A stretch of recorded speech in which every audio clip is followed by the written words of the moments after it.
Net paper one series में आज का टॉपिक है अनुसंधान योग्यता यानी कि research aptitude. Net paper one में है 10 यूनिट और ये जो रिसर्च एप्टीट्यूड या अनुसंधान योग्यता है ये हमारा यूनिट 2 है। यूनिट फर्स्ट इज शिक्षण योग्यता आता है पहले वाले में। तीसरा है समाज संचार गणितीय तर्क एंड योग्यता, तार्किक विचार, डेटा व्याख्या, आईसीटी सूचना और संचार प्रौद्योगिकी, फिर है पर्यावरण, है उच्च शिक्षा प्रणाली।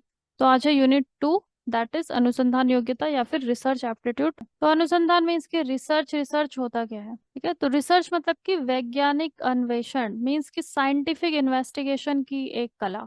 कुछ भी हम कर रहे हैं, कुछ भी हम पढ़ रहे हैं, तो उसमें हमें अल्टीमेटली क्या करना है, रिसर्च करनी है, ठीक है, ताकि हमें नया नॉलेज मिल सके। रिसर्च जो कि इंग्लिश का ही वर्ड है, ये दो शब्दों से मिलकर बना आपका री एंड प्लस सर्च। री का मतलब क्या होता है, री मतलब होता है अगेन, मतलब कि दोबारा। एंड सर्च मतलब फाइंड आउट, फिर से हम किसी चीज पे इन्वेस्टिगेशन कर रहे हैं, फिर से हम पता लगा रहे हैं। सर्च मतलब कि पता लगाना। इसका मतलब क्या है, इसका मतलब ये है कि हमारे पास पहले से ही कुछ नॉलेज है, कुछ इंफॉर्मेशन हमारे पास पहले ही है। किस फॉर्म में, रिसर्च पेपर्स के फॉर्म में। हम कोई भी रिसर्च करते हैं तो हम रिसर्च पेपर्स जाके देखते हैं, आर्टिकल्स वगैरह सर्च करते हैं, फिर उसके बेसिस पे ही हम नई रिसर्च करते हैं। मतलब जो इन्फॉर्मेशन हमारे पास पहले से ही है, सपोज कि हमें बुखार की दवा बनानी है, रिसर्च हो रही है कि बुखार की हमें दवा बनानी है, तो हम पहले क्या देखेंगे, कुछ रिसर्च पेपर्स हम देखते हैं, जो साइंटिस्ट हैं इससे पहले कौन सी दवाइयाँ अवेलेबल है, जैसे कि पैरासीटामोल है, ठीक है। तो वो क्या करेंगे, इससे रिलेटेड रिसर्च पेपर देखेंगे कि इसमें कौन कौन से तत्वों का प्रयोग किया गया है, किन चीजों से ये बना हुआ है। तो वो हमारे पास में क्या है, हमारे पास में पहले से नॉलेज अवेलेबल है। उस पे ही हम दोबारा से फिर से हम उसी पे, उसके बेसिस पे हम फिर से रिसर्च कर रहे हैं।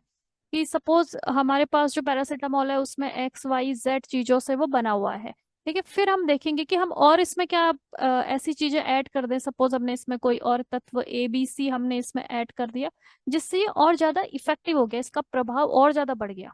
तो दैट इज रिसर्च, जो पहले से ही अवेलेबल है हमारे पास में, जितनी भी इंफॉर्मेशन है उसके बेसिस पे हम दोबारा फिर से अनुसंधान कर रहे हैं। तो अनुसंधान यानी रिसर्च का क्या मतलब है कि ज्ञात चीज से अज्ञात की ओर चलना। ज्ञात मतलब जिसका हमें पहले से ही नॉलेज है, उससे हम कुछ ऐसा नया चीज डेवलप कर रहे हैं जो अज्ञात है हमारे लिए। फॉर एग्जाम्पल टाइफाइड का बैक्टीरिया, देखो टाइफाइड किस चीज से होता है, इस बैक्टीरिया से होता है। ये क्या है, इसका नाम है साल्मोनेला टाइफी। जब भी आप खराब पानी पीते हो, गंदा पानी पीते हो, उसमें अगर ये टाइफाइड का बैक्टीरिया प्रेजेंट है तो वो आपके अंदर चले जाएगा और फिर उसके बाद आपका टाइफाइड करेगा वो। तो हमें पहले से ही पता है कि हमें टाइफाइड क्यों हो रहा है, इस बैक्टीरिया की वजह से हो रहा है। तो ये हमारे लिए क्या है, एक ज्ञात इंफॉर्मेशन है, पहले हमारे पास में अवेलेबल इंफॉर्मेशन है। अब इसके बेसिस पे कि ये जो बैक्टीरिया किस तरीके से काम करता है, हमारे शरीर में जाके हमारे कौन से ऑर्गन्स को इम्पैक्ट करता है, जैसे कि ये पेट में जाके हमारी जो आते हैं उसको ये इफेक्ट करता है। इसका वर्किंग क्या है, इसका बॉडी कैसे बनी हुई है, इसमें एक सेल वॉल प्रेजेंट होती है, तो उसी को हमें डैमेज करना है। अब ये जो दवाई बनेगी इसके लिए, टाइफाइड की जो दवा हम बना रहे हैं, वो क्या करेगा, इस बैक्टीरिया को खत्म करेगा। तो हमारे पास पहले से ही नॉलेज है किस चीज का, हमारे पास में जो ज्ञान है वो है टाइफाइड बैक्टीरिया का। उसके बेसिस पे हम क्या बना रहे हैं जो हमारे पास में नोन नहीं है, वो क्या है, टाइफाइड की दवा बना रहे हैं। इट मीन्स कि ज्ञात चीज से अज्ञात की ओर चलना, इसी को हम कहते हैं रिसर्च। देन रेडमैन एंड मोरी, उन्होंने अपना एक डेफिनेशन दिया है कि शोध क्या है, एक नया ज्ञान प्राप्त करने के एक व्यवस्थित तरीका, व्यवस्थित प्रयास, सिस्टमेटाइज्ड तरीका। व्यवस्थित क्यों, क्योंकि हम कोई भी रिसर्च करते हैं तो उसे करने के स्टेप्स होते हैं। तो सबसे पहला स्टेप क्या है, सबसे पहले हम एक जो प्रॉब्लम है उसको हम देखते हैं कि क्या हमारे पास प्रॉब्लम है। प्रॉब्लम ये है कि टाइफाइड का जो बैक्टीरिया है वो टाइफाइड करता है और हमें उसके लिए मेडिसिन बनानी है, दवा बनानी है, वो हमारे लिए प्रॉब्लम। अब हम उसके बाद क्या करेंगे, उसका नेक्स्ट स्टेप होता है हमारे पास कि हम देखेंगे रिसर्च पेपर्स, कि पहले जितनी भी रिसर्च हुई है उसमें क्या क्या रिसर्च हुई है, वो दूसरा स्टेप हो गया। उसके बाद फिर हम कोई एक कंपाउंड लेंगे जिससे कि ये दवा हमें बनाना है, सपोज हमने XYZ कंपाउंड ले लिया, ये तीसरा स्टेप है। फिर उससे हमने मेडिसिन बना दी और अब इसका हम प्रयोग कर रहे हैं, लोगों पे जाके टेस्ट करेंगे, हम ट्रायल करेंगे। तो ये क्या है, ये हमारा एक तरीका है, एक व्यवस्थित स्टेप्स हैं। जो हमारा शोध है वो ज्ञान प्राप्त करने का एक व्यवस्थित सिस्टमेटाइज्ड प्रयास है। हम ऐसे ही रैंडमली हम कुछ नहीं करते, हम बहुत ही व्यवस्थित तरीके से इसे करते हैं। तो अनुसंधान की कुछ परिभाषाएं दी गई हैं। अलग अलग रिसर्चर्स ने। तो पहला तो जो हमारा अनुसंधान या रिसर्च है वो एक नए खोज का दृष्टिकोण है कि हम एक नई खोज उसमें कर रहे हैं। तथ्यों को पुनः परिभाषित करने का प्रयास है, मतलब कि जो हमारे पास में पहले से ही तथ्य है, तथ्य का मतलब क्या है, फैक्ट जो हमारे पास में पहले से ही है। सपोज फॉर एग्जाम्पल हमें पता है कि हार्ट डिजीज जो होती है, ठीक है, हार्ट डिजीज किस चीज से होती है, कोलेस्ट्रॉल से होती है। अगर हम खराब फैट खा रहे हैं, फैट में क्या है, कोलेस्ट्रॉल मौजूद है, उससे हमें हो रही है हार्ट की डिजीज। तो ये हमारे पास में पहले से ही तथ्य है। लेकिन अब इस पे फिर से रिसर्च करी गई, फिर से साइंटिस्ट ने रिसर्च किया और उन्होंने ये पाया कि जो हम शुगर खा रहे हैं, शुगर से भी हार्ट का डिजीज हो रहा है।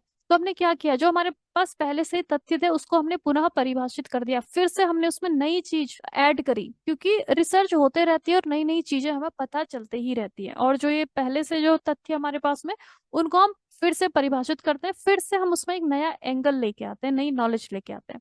तो जो शोध है वो एक वैज्ञानिक पद्धति है, क्योंकि हम इसमें वैज्ञानिक तरीके से ही करते हैं। जो हमारे सोशल साइंसेस के जो स्टडीज हैं, सोशल साइंस में क्या आता है, जैसे कि सोशियोलॉजी है, साइकोलॉजी है, ये सारे जितने भी फील्ड हैं, हमें लगता है कि ह्यूमैनिटीज के फील्ड हैं तो इसमें साइंटिफिक रिसर्च नहीं होती, लेकिन ऐसा नहीं है। जितने भी सोशल साइंस है उन सब में भी जो भी रिसर्च जो भी होती है वो एक वैज्ञानिक पद्धति से ही होती है, साइंटिफिक तरीके से ही होती है। तो अनुसंधान क्या है, ज्ञात तथ्यों से नए तथ्य स्थापित करना। जो हमें पहले से ही पता है उसी पर हम, उसके बेसिस पर हम रिसर्च करेंगे और नई चीज का हम पता लगाते हैं इसमें। अब क्रिसवेल है, क्रिसवेल ने भी अपनी एक परिभाषा दी है यहाँ पे कि अनुसंधान क्या है, रिसर्च क्या है, किसी विशेष विषय के बारे में हमारी समझ को वो बढ़ाता है, और हमारी समझ को बढ़ाने के लिए जो जानकारी हम इकट्ठा करते हैं और उसका जो विश्लेषण करते हैं, उसके लिए जो हम अलग अलग चरणों की एक प्रक्रिया है, इसका मतलब कि हम इसमें अलग अलग स्टेप्स को फॉलो करते हैं। ये है वो स्टेप्स। तो पहले समस्या को परिभाषित करें कि हम किस प्रॉब्लम पे काम कर रहे हैं। फॉर एग्जांपल कोई रिसर्चर है, उसको ये पता करना है कि कोई एरिया है वहां पे जितने भी बच्चे हैं वो सब बच्चे में ओबेसिटी ज्यादा हो रही है, यानी कि मोटापा ज्यादा हो रहा है। अब वो मोटापा, मोटे होते जा रहे हैं बच्चे, कैसे, क्योंकि वो अनहेल्दी खाना खा रहे हैं। तो अनहेल्दी खाने की वजह से उनका वेट बढ़ रहा है। इस पे रिसर्च करने की, क्या सच में अनहेल्दी खाने की वजह से ही इन बच्चों का वेट बढ़ रहा है, या फिर इनको कुछ डिजीज है, कोई बीमारी तो नहीं है जैसे थायराइड या कुछ और। इस पे रिसर्च करना है। तो सबसे पहले वो जो प्रॉब्लम है उसको परिभाषित करेंगे, कि हमारा प्रॉब्लम क्या है, कि बच्चों का जो मोटापा है वो बढ़ते जा रहा है। तो उसके बाद फिर क्या करेंगे, अनुसंधान को डिजाइन करेंगे कि हमें किस तरीके से, अब रिसर्च कैसे हमें इस पे करनी है, उसके लिए हम, तो इस पे जाके हम उनका फूड हैबिट देखेंगे कि बच्चे खाते पीते क्या है। उस पे हम एक पूरा एक क्वेश्चनियर तैयार करेंगे, क्योंकि अभी बच्चों के जो पेरेंट्स हैं उनसे जाके पूछना पड़ेगा कि बच्चे खाते क्या है, उनका फूड हैबिट क्या है। तो हम डिजाइन करेंगे अपना रिसर्च कि हमें करना क्या है। ये क्या है, ये सोशल रिसर्च है, सोशल साइंस से रिलेटेड रिसर्च। फिर डेटा संग्रह करेंगे, यानी कि डेटा इकट्ठा करेंगे कि किस बच्चे ने क्या खाया था और फिर उसका कितना वेट बढ़ा। स्पेसिफाई द सैंपल, यानी कि नमूना निर्दिष्ट करें। सैंपल यानी कि जो जितने भी एरिया में बहुत सारे बच्चे होंगे, लगभग 1,000 बच्चे हैं सपोज, तो हम 1,000 बच्चों से तो नहीं पूछेंगे। इन 1,000 में से हमने 100 बच्चे ले लिए और इन 100 बच्चों का हमने डेटा इकट्ठा किया कि ये क्या खा रहे हैं। उसी बेसिस पे हम अपना कंक्लूजन देते हैं कि ये जो 1,000 बच्चे हैं उनका वेट क्यों बढ़ रहा है। तो इसे हम क्या कहेंगे, सैम्पलिंग। सैंपल यानी कि नमूना, यानी कि जो 10,000 बच्चे या 1,000 बच्चे हैं उनमें से 100 बच्चों का हमने डेटा कलेक्ट किया, तो ये क्या है, हमारा नमूना, या फिर हम इसे कहते हैं सैंपल। सैंपल कलेक्ट करेंगे, फिर हम डेटा एकत्र करेंगे, यानी कि इन 100 बच्चों से पूछेंगे, ईटिंग हैबिट का हम पता करेंगे, डेटा इकट्ठा करेंगे, डेटा का हम विश्लेषण करेंगे, जो भी हमारे पास में डेटा आया उसके बाद हम उस पर रिपोर्ट लिखेंगे कि ये बच्चे सच में अनहेल्दी ईटिंग ही कर रहे थे या फिर इनको कोई डिजीज तो नहीं है। तो ये क्या है, ये एक अलग अलग इसमें चरण है, इस स्टेप्स है। इन सारे स्टेप्स को फॉलो किया जाता है रिसर्च करने के लिए। तो यही क्रिसवेल ने अपनी परिभाषा यहाँ पे दी हुई है कि अनुसंधान करने के लिए, रिसर्च करने के लिए हम जानकारी इकट्ठा करते हैं और उसके लिए हम जितने भी चरण है, इसके स्टेप्स हैं, उनको हम फॉलो करते हैं।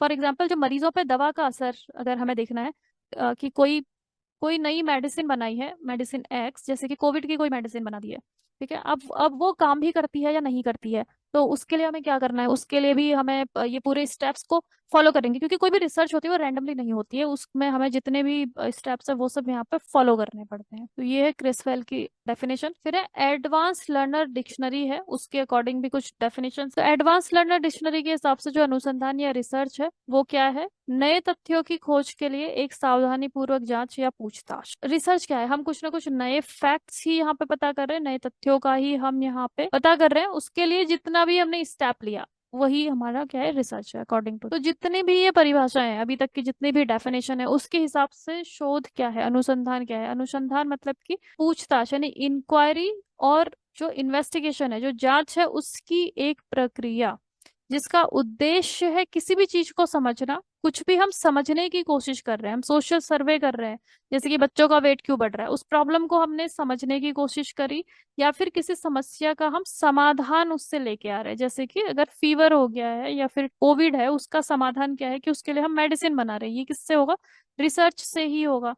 तो यही है अनुसंधान, की कोई हम किसी घटना को समझने की कोशिश कर रहे हैं या फिर किसी समस्या का हम समाधान लाने की कोशिश कर रहे हैं। और रिसर्च क्या है, ये व्यवस्थित है, सिस्टमैटिक है। एक हमें इसमें पूरा का पूरा प्रोसीजर को फॉलो करना पड़ता है, और आमतौर पर लागू किए जाने वाले ज्ञान को बढ़ाता है। आमतौर पर मतलब जनरल एप्लीकेबिलिटी को बढ़ाते हैं। इट मीन्स कि हमने कोई भी मेडिसिन बनाई है अगर, तो हम उसको हर एक उसको यूज कर सकता है, वो सबके लिए लाभदायक होगा, सबको सब उसे अप्लाई कर सकते हैं अपने लाइफ में। वही रिसर्च का पर्पज है। रिसर्च जब भी होती है तो वो सारे लोगों के लिए उसका कुछ ना कुछ फायदा होना चाहिए, कुछ बेनिफिट होना चाहिए, ये उसका एम होता है। अब कुक है, कुक ने भी रिसर्च को डिफाइन करने की कोशिश करी है। तो उनके हिसाब से उन्होंने पूरा बता दिया यहाँ पे कि रिसर्च जो पूरा शब्द है उसको हम कैसे डिफाइन करेंगे। तो रिसर्च इनके हिसाब से है रैशनल वे ऑफ थिंकिंग, मतलब सोचने का एक तर्क संगत तरीका। हम रैशनली सोच रहे हैं, मतलब कि हम जब रिसर्च कर रहे हैं तो हम कुछ ना कुछ एक्सपेरिमेंट करेंगे, कुछ प्रयोग करेंगे हम उस पे। हम अपने जो हमारा पर्सनल जो ओपिनियन है, पर्सनली हम क्या सोचते हैं, उससे हम नहीं लागू करेंगे किसी भी रिसर्च में। हमारा पर्सनल बिलीफ को हम साइड में रख देंगे, और जो हमने प्रयोग किया है, जो हमारे पास में डेटा इकट्ठा हुआ, डेटा हमने एकत्र किया है, उसके बेसिस पे ही हम बताएंगे कि हमारे रिसर्च का रिजल्ट ये है। इसे ही हम कहते हैं रैशनल वे ऑफ थिंकिंग, मतलब जिसका कोई कारण है, किसी किसी रीजन पे वो बेस्ड है। Then expert and exhaustive treatment, मतलब विशेषज्ञ और संपूर्ण उपचार। इट मीन्स कि एक्सपर्टीज होना चाहिए उसमें, विशेषज्ञ, मतलब जो भी हम रिसर्च कर रहे हैं उसका जितने भी, उसको हम बार बार प्रयोग करते हैं। कोई भी मेडिसिन बनती है तो उसके बहुत सारे एज ग्रुप पे, अलग अलग एज ग्रुप पे, अलग अलग लोगों पे उसका उपयोग करा जाता है, तब जाके फाइनलाइज हम उसे करते हैं कि ये जो मेडिसिन है वो काम करेगी लोगों पे। खोज एंड समाधान। देन रिसर्च का मतलब है एग्जैक्टनेस, यानी कि शुद्धता, मतलब कि वो सही रिसर्च होनी चाहिए, उसमें एनालिसिस, विश्लेषण सही होना चाहिए। डेटा तो है हमारे पास में, सही तरीके से हम उसका विश्लेषण करेंगे तभी हम एक सही नतीजे पे पहुंचेंगे। रिलेशनशिप ऑफ फैक्ट्स, तथ्यों का संबंध, यानी कि जितने भी हमारे पास में फैक्ट्स पहले से ही प्रेजेंट हैं, जो तथ्य हैं, उनको सही तरीके से एनालिसिस करना। देन आलोचनात्मक अवलोकन, सावधानी पूर्वक योजना, रचनात्मक रवैया। इट मीन्स कि क्रिटिकल ऑब्जर्वेशन, जो भी हमारे पास में रिजल्ट आ रहा है उसको हम क्रिटिकली ऑब्जर्व करेंगे। इट मीन्स कि डेटा जो हमारे पास में उसके आधार पे ही हम कुछ ना कुछ कंक्लूजन निकालेंगे, अपना हम पर्सनल बिलीफ उस पर नहीं इम्पोज करेंगे। ऑनेस्टी एंड हार्डवर्किंग, ईमानदारी एंड मेहनती ना, मतलब हार्डवर्क तो रिजल्ट रिसर्च में लगता ही है। सो जो अनुसंधान यानी कि रिसर्च है वो पूरी तरीके से एक वैज्ञानिक प्रकृति का ही होता है। It is scientific in nature. इसमें चाहे वो सोशल साइंस से रिलेटेड हो या फिर फिजिकल साइंस से रिलेटेड हो, ठीक है। अब इसका उद्देश्य, ये एक उद्देश्य प्रदान करता है, एक ऑब्जेक्टिव ये हमें देता है, और डेटा का निष्पक्ष मूल्यांकन है। डेटा मतलब कि कोई भी डेटा हमने रिसर्च करी कि जो हमारे स्टूडेंट्स हैं, ठीक है, उनके मैथ्स में कितने मार्क्स आए हुए हैं, या फिर हमने देखा कि जो स्टूडेंट्स हैं उनका वेट कितना है। कोई 10th क्लास या फिर सपोज हमने 5th क्लास के कोई स्टूडेंट्स है, किसी किसी भी स्कूल में, XYZ कोई स्कूल है, उसमें हमने देखा कि यहाँ पे बच्चों का वेट कितना है, वो प्रॉपर डाइट उनको मिल रही है नहीं मिल रही है, उस पर हमने डेटा इकट्ठा किया। 5 स्टूडेंट्स का वेट इसमें आ रहा है 20 से 25 के बीच में, 18 स्टूडेंट्स का आ रहा है 25 से 30, 6 स्टूडेंट्स का 30 से 35। इस तरीके से हमने डेटा यहाँ पे कलेक्ट कर लिया कि कितने स्टूडेंट्स का क्या वेट है। तो ये क्या है, ये हमारा डेटा है। अब इस डेटा के आधार पे ही हम यहाँ पे कंक्लूजन निकालेंगे कि सपोज जो एवरेज वेट है 25 से 30 होना चाहिए सपोज, और वो 18 बच्चों का है, मतलब कि 18 बच्चे जो है उस क्लास में उनको प्रॉपर डाइट मिल रही है। लेकिन जो 5 बच्चे हैं जिनका वेट काफी कम है, 20 से 25 है, उनको प्रॉपर डाइट नहीं मिल रही है। और जो बाकी के बच्चे हैं जिनका वेट बढ़ा हुआ है 30 से 35, 40, 45, तो इट मीन्स कि ये जो बच्चे हैं इनका ईटिंग हैबिट सही नहीं है, ये अनहेल्दी खाना खा रहे हैं। तो ये हमारे पास में क्या है, ये हमारे पास में कंप्लीट डेटा है, हमने पूरा डेटा इकट्ठा किया। अब उसी का व्यवस्थित अवलोकन हम कर रहे हैं, यानी कि सही तरीके से हम उसको एनालाइज कर रहे हैं। तो दिस इज रिसर्च, यानी कि डेटा जो है, डेटा के बेसिस पे ही फिर हम अपना रिजल्ट देंगे कि बच्चे यहाँ पे हेल्दी ईटिंग, सही खाना खा रहे हैं या अनहेल्दी खाना खा रहे हैं। वैज्ञानिक पद्धति, साइंटिफिक मेथड क्या होता है, वैज्ञानिक पद्धति क्या है, इट मीन्स कि वैज्ञानिक जो विधि है जिससे कि हम रिसर्च करते हैं, पहले तो एक समस्या की पहचान हम इसमें करते हैं। प्रॉब्लम इज आइडेंटिफाइड, कोई भी प्रॉब्लम है, जैसे आपने यहाँ पे देखा इस वाले एग्जाम्पल में, प्रॉब्लम ये है कि बच्चों का वेट बढ़ रहा है, that is the problem. Okay, problem को हम पहले यहाँ पे आइडेंटिफाई करते हैं, समस्या की पहचान करते हैं। फिर उसके बाद रेलिवेंट डेटा हम इकट्ठा करते हैं उससे रिलेटेड, तो ये हमारा डेटा है कि बच्चों का वेट है कितना। फिर उसके बाद हम इसमें एक हाइपोथेसिस तैयार करते हैं। हाइपोथेसिस परिकल्पना, मतलब कि हमने प्रॉब्लम, हमें पता है कि वेट बढ़ रहा है, ठीक है, बच्चों का भार यहाँ पे बढ़ रहा है, लेकिन वो क्यों बढ़ रहा है, हमने ये परिकल्पना करी है। हाइपोथेसिस हमेशा करी जाती है, कोई भी रिसर्च अगर हम करते हैं तो उसमें हम एक हाइपोथेसिस बनाते हैं। जैसे कि इस केस की अगर हम बात करें, हमने ये देखा कि बच्चों का भार इसलिए बढ़ रहा है क्योंकि वो फास्ट फूड खाते हैं, फास्ट फूड खाने की वजह से। ये हमारी एक क्या है, हाइपोथेसिस हमने यहाँ पे बना दी। फिर हम उसको टेस्ट करेंगे, टेस्ट करने के लिए हमें क्या करना पड़ेगा, एक्सपेरिमेंट। अब ये सोशल साइंस वाला अगर फील्ड है, ठीक है, सोशल साइंस के फील्ड में तो एज सच कोई लैब वगैरह में नहीं होते हैं ज्यादातर, क्योंकि सोशल साइंस की जो भी स्टडीज है वो इस ह्यूमन से रिलेटेड है, ह्यूमन बेसिस, तो उसमें ज्यादातर सर्वे वगैरह किया जाता है यहाँ पे। तो अगर ये वाला है हमारा कि फास्ट फूड की वजह से बढ़ रहा है बच्चों का वेट, तो हम उनके पेरेंट्स से जाके पूछेंगे उनकी ईटिंग हैबिट्स वगैरह। तो वैज्ञानिक पद्धति में क्या करते हैं कि हम एक पहले हाइपोथेसिस बना लेते हैं, और फिर उसके बाद उसका हम करते हैं उस पे इन्वेस्टिगेशन करते हैं, सर्वे वगैरह करते हैं, और जिसका कि वैज्ञानिक प्रयोग परीक्षण किया जाता है। तो इसके बाद फिर जो बच्चे हैं उनका हम और भी टेस्ट वगैरह भी कर सकते हैं, उनके कि कोई उनको डिजीज तो नहीं है, लाइक दैट। तो ये पूरा का पूरा क्या है, एक वैज्ञानिक पद्धति, मतलब कि हम उसमें कुछ स्टेप्स को यहाँ पे फॉलो कर रहे हैं, दैट इज साइंटिफिक मेथड। अब जो सामाजिक विज्ञान है, जो कि सोशल साइंसेस है, उसमें भी जो रिसर्च होती है वो अवैज्ञानिक नहीं होती है। इसका मतलब कि सोशल साइंस में हमें लगता है कि सोशल साइंस की जो रिसर्च है वो उसमें कुछ साइंटिफिक नहीं होता, लेकिन ऐसा नहीं है, वो भी साइंटिफिक ही है एक तरीके से। सामाजिक विज्ञान अनुसंधान भी प्रकृति में वैज्ञानिक ही है। तो सामाजिक विज्ञान यानी कि इसमें, सामाजिक विज्ञान में क्या क्या चीज आती है, इसमें आता है आपको मनोविज्ञान यानी कि साइकोलॉजी, समाजशास्त्र यानी सोशियोलॉजी, मानव विज्ञान यानी कि एंथ्रोपोलॉजी, तो और भी बहुत सारे जितने भी इसमें कोर्सेज होते हैं उन सब में। तो ये सब क्या है, ये सब आते हैं आपके सोशल साइंसेस के अंडर में। तो मेनली तो इसमें जो ह्यूमन बिहेवियर है, ह्यूमन से रिलेटेड, उसी पे रिसर्च करी जाती है। लेकिन जो ह्यूमन पे भी जो रिसर्च हो रही है वो भी अवैज्ञानिक नहीं होता है, वो भी वैज्ञानिक ही है, उसमें कुछ ना कुछ साइंटिफिक एस्पेक्ट इसमें होता है प्रेजेंट उस रिसर्च में। रिसर्च का मतलब ही यही है कि वो साइंटिफिक ही होगा, वो विदाउट साइंस नहीं हो सकती रिसर्च। अब ऑब्जेक्टिव्स क्या क्या है, अनुसंधान के उद्देश्य क्या क्या है, हम कर ही क्यों रहे रिसर्च। सबसे पहले तो नया ज्ञान प्राप्त करने के लिए, किसी भी चीज से रिलेटेड, जैसे कि आपने देखा होगा अंतरिक्ष विज्ञान पे, स्पेस पे रिसर्च होती है, ठीक है, हम यहाँ से स्पेस क्राफ्ट भेजे जाते हैं दूसरे ग्रहों पे, वो पहुंचते हैं और वहां से हमें हमें नया ज्ञान प्राप्त होता है। किसी भी कोई भी रिसर्च करते हैं नई नॉलेज के लिए हम करते हैं। कोई भी घटना है, कुछ भी हो रहा है, कोई इंसिडेंट हो रहा है, या फिर किस उस पे हमारा क्या इंसाइट है, हमारी क्या अंतर्दृष्टि है, उस पे कुछ अपना एक नया नजरिया उसमें विकसित करने के लिए, कोई मौजूदा परिस्थिति है, कोई समस्या है, कोई प्रॉब्लम है, प्रॉब्लम का सॉल्यूशन पाने के लिए नई प्रक्रिया या प्रणाली का निर्माण, कोई भी नई टेक्नोलॉजी डेवलप करना, प्रक्रिया यानी कि टेक्नोलॉजी, क्योंकि टेक्नोलॉजी जब डेवलप होगी, जब रिसर्च होगी, तभी टेक्नोलॉजी डेवलप होगी, तभी नए नए जैसे कि इंस्ट्रूमेंट है बनते हैं, जैसे हमारा एसी है, फ्रिज है, ये सब कुछ कैसे बना, रिसर्च के थ्रू ही बना। तो रिसर्च जितनी ज्यादा होगी उतनी ज्यादा नई चीजें हम डेवलप कर सकते हैं।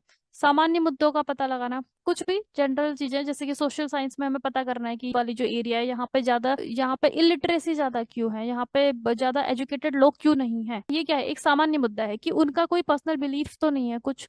तो वो हम रिसर्च करेंगे, सर्वे करेंगे उस एरिया में जाके कि यहाँ पे लिटरेसी रेट क्यों कम है। तो रिसर्च से हमें पता चलेगा, कारण पता चलेगा, तो हम सॉल्यूशन निकालेंगे फिर वहां पे जाके, राइट। देन मौजूदा स्थितियां, समस्याओं की जांच करना, जो भी जितनी भी समस्याएं हैं, जैसे कि अभी कोई नई बीमारी आ जाती है कोविड जैसी, है ना, तो वो क्या है, एक समस्या है, उस पर फिर रिसर्च करने की जरूरत पड़ेगी।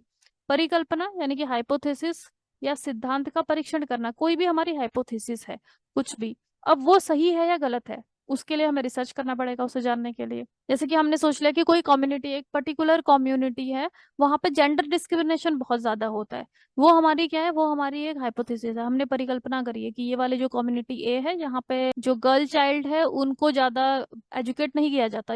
तो ये हमारी क्या है, एक हाइपोथेसिस है, परिकल्पना है। अब उसके लिए हमें उस एरिया में जाके पता करना पड़ेगा कि क्या सच में वहां पे गर्ल चाइल्ड को एजुकेशन नहीं मिल रही है, अगर नहीं मिल रही है तो क्यों नहीं मिल रही है ना। तो ये सब कुछ किससे होगा, रिसर्च से ही हम कर सकते हैं। समस्या से सैद्धांतिक पैटर्न या रुझान की पहचान करना, टू आइडेंटिफाई पैटर्न्स और trend related to the problem. कोई भी हमारा समस्या है, कोई भी प्रॉब्लम चल रही है, वो क्यों है, उससे रिलेटेड चीजों को पता करने के लिए भी हम रिसर्च करते हैं। तो ये सारे के सारे हमारे रिसर्च करने के कारण है कि हम रिसर्च कर ही क्यों रहे हैं।